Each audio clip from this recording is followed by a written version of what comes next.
Well, we were going to talk about Rainbow Neos next week at some point, but Simo seems to have had it come up in his tournament and made the discussion video on it. So, Saturday morning here, I figured, why not? Let's give my input on this, because Lund was filling me in about this off of DB Rated, that players were starting to play this as a means to kind of counteract some of the metagames. So, very interesting enough that this is coming up as a tech choice for today's metagame. So let's talk about Rainbow Neos and, well, the use of this tech choice, shall we?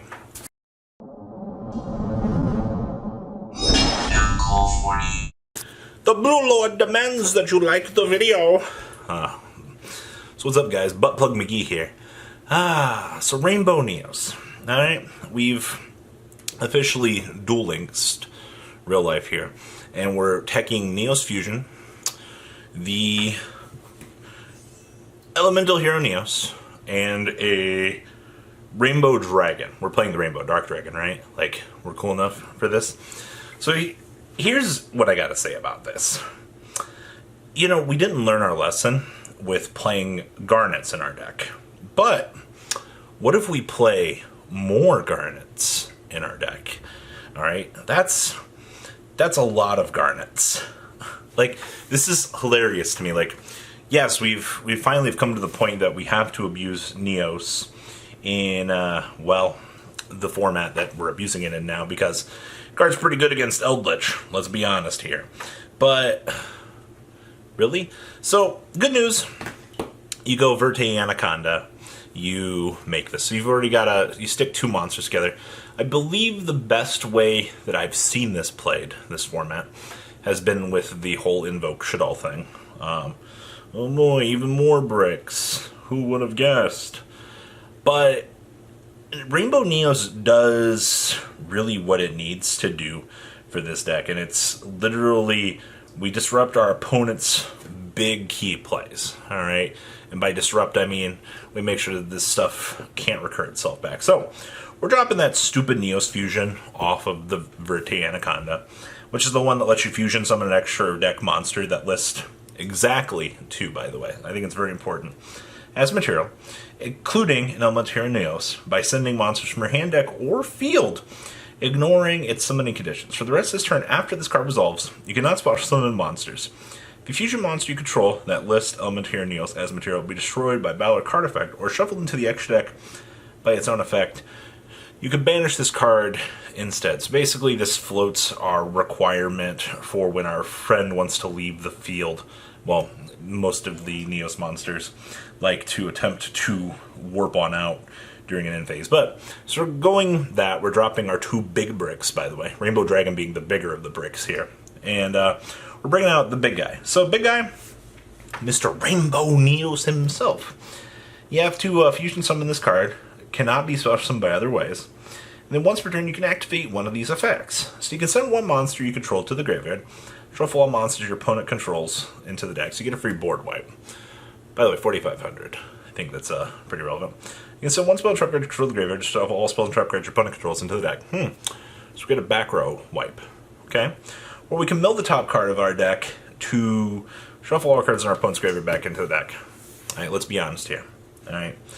So we get a free effective board wipe for spells and traps, or monsters, or for the graveyard. Well, that means that, yeah, you give Eldritch back the resources, you're like, that's a day, guys. Like, put them back in the deck. Or, if you want to, you know, wipe out their good cards, well, there's that. Now, my first problem with this here. Alright. Solemn Strike exists. And you're like, Solemn Strike. I don't know. I feel that, like, putting a 4,500 body on the field is not worth what I'm going to have to dedicate in deck space. Alright, so what if you're trying to play combo over here and you open up Neos? I mean, yeah, you can Verte Anaconda to do the dump for them from the hand or field or wherever you've got them. Alright, like, that's not an inherent issue. But is this worth it? Like, that's the thing I'm trying to wrap my head around here. Like, in terms of general metagame progression, have we come to the point of, are we trying memey things now? because we're at an online point, or is this just the big cure-all? I don't know. That's the point I'm at now. So yes, this is a really cool tech idea. I mean, we saw Trick Stars in, what was it? I think when the OCG first got Verte Anaconda, that they were starting to mess around with Trick Stars that were playing Neos Fusion and the whole package. Because, you know, a 4500 is not an easy feat to deal with. I'm pretty sure you can Boral Sword over it, though, and out it. That's fine. But you're getting rewarded in the sense of you're playing those terrible bad cards in your deck. I mean, okay, what's our standard package looking like right now for the Neos Fusions? Are we just doing 1-1-1? Like, or are we going like 2-1-1? That's kind of where I am right now. It's like, what's our spot? For those of you in the comment section right now that are watching this, are we doing 1-1-1 for this?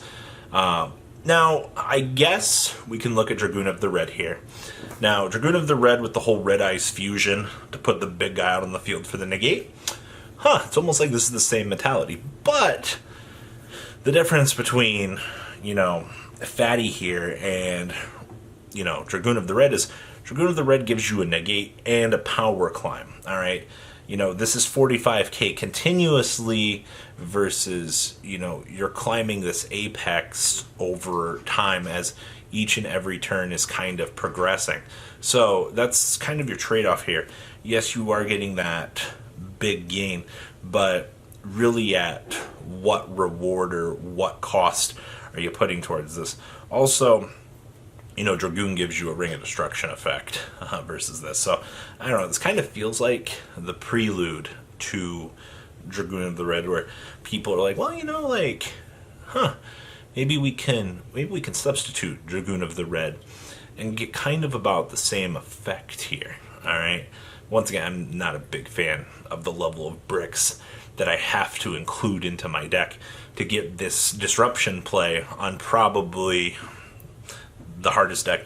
Man, why are people struggling so hard with Eldritch? I get that, like, it's a good deck. Once again, more people in the comments section rolling on up here. They're just going, oh, Eldritch is such a bad deck. All right, like, oh man, you don't just learn to play your deck, you stupid Yu-Gi-Oh player. Like, these are the comments.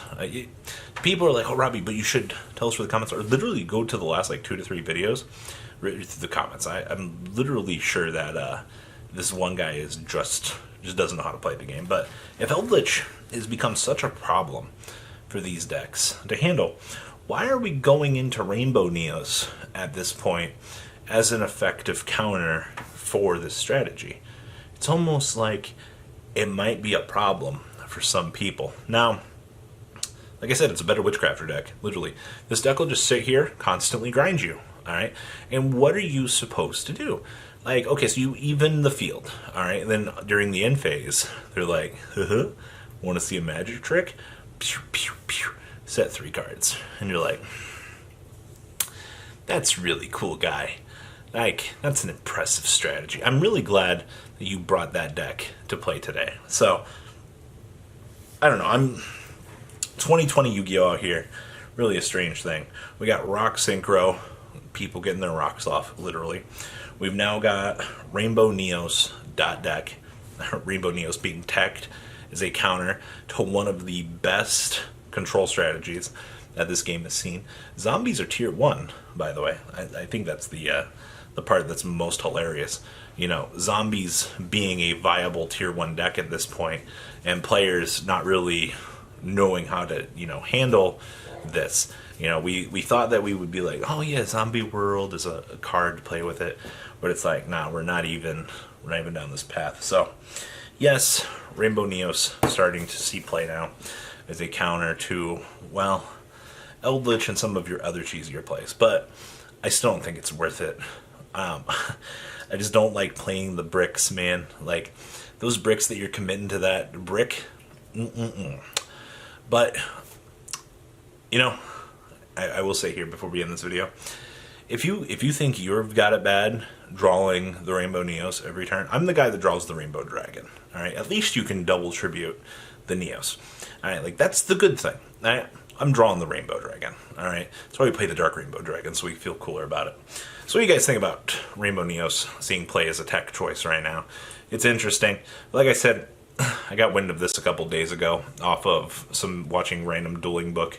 Lund was telling me, and he's like, "Oh yeah, we're doing this. These are the way that we're trying to counter certain decks, mainly for Eldritch." And I was like, "Huh." So I'm gonna bring it up. So what do you guys think? Please leave a comment down below. Tell me what you guys think. And well, guys, I'm out. Peace. Thank you, patrons, for making the ride never truly end. Without you guys' support, well, I would probably be doing Truffle Shuffle videos for a living.